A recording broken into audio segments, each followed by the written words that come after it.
I love you. এটা হলো কিছু? এভাবে প্রেম নিবেদন করে কেউ? তাহলে হিরোদের মতো কিরকম বলে আমি তো জানি না। হিরোদের মতো হিরোরা যেরকম পা গেড়ে নায়িকাদের করে ওরকম করতে হবে।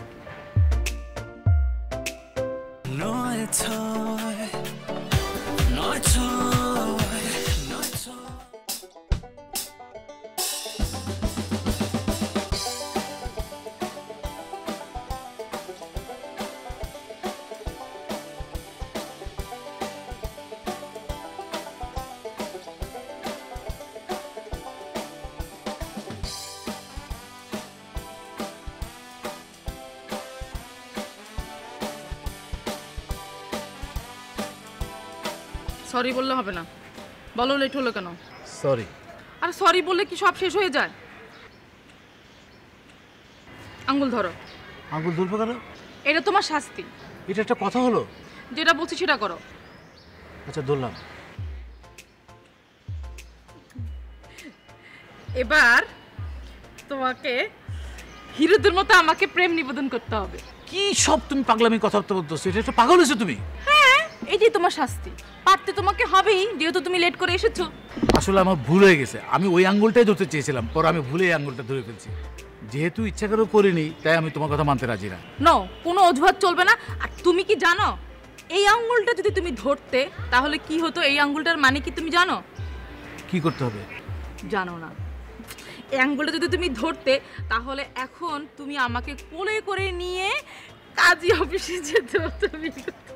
ও মাই গড! তার চেয়ে বরং তুমি এই আঙ্গুলটা ধরেছো ভালো না? বলো, প্রেম নিবেদন করো। আচ্ছা তুমি তো জানো আমি তোমাকে অনেক ভালোবাসি, এই কথাটা তুমি ভালো করে জানো। হ্যাঁ, খুব ভালো করে জানি, কিন্তু তোমাকে এটা শাস্তি স্বরূপ ধরতেই হবে। করো। তাহলে কেন তুমি শুধু শুধু পাগলামি করতেছো? আমি বলছি তুমি প্রেম নিবেদন তোমাকে করতে হবে, কোনো অজুহাত চলবে না। লোকজন দেখবে কি মনে করবে বলো তো? না, কেউ দেখবে না। করো। I love you. এটা হলো কিছু? এভাবে প্রেম নিবেদন করে কেউ? তাহলে হিরোদের মতো কিরকম বলে আমি তো জানি না। হিরোদের মতো হিরোরা যেরকম পা গেড়ে নায়িকাদের করে ওরকম করতে হবে।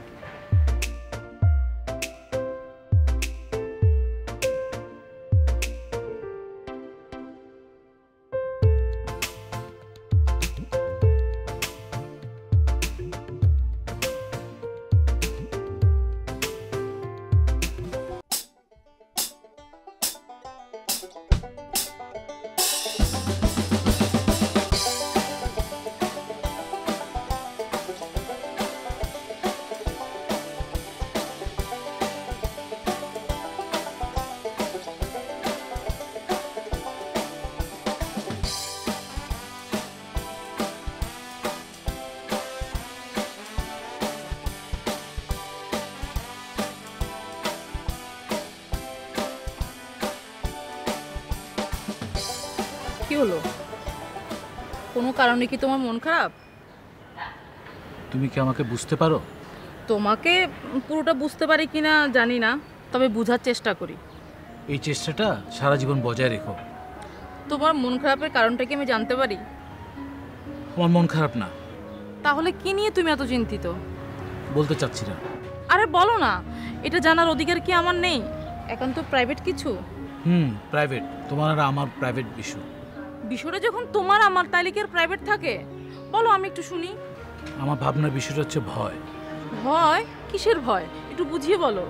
তোমাকে হারাবার ভয়। এতদিন যখন তোমাকে ছেড়ে যাই নাই, আর এখন কি আর তোমাকে ছেড়ে যাব বলো? যদি আল্লাহ আমাদের বিয়ে কপালে নাই লিখে রাখে, তাহলে অন্তত বাকি জীবনটা তোমার স্মৃতি নিয়ে বেঁচে থাকবো। মজা করো না প্লিজ। দেখো আমি বেকার, তোমার বাসায় যেটা আমাকে মেনে না নেয়। আরে মেনে নিবি কি নেবে না সেটা তো পরের বিষয়। তুমি আগে ভাইজানকে দিয়ে আমাদের বাসায় প্রস্তাবটা পাঠাও, তারপর বাসা যদি কেউ রাজি না হয় আমি সেটা ম্যানেজ করে নিব। প্রস্তাব তো একদিন একদিন পাঠাবোই। সেটাই আগে পাঠাও।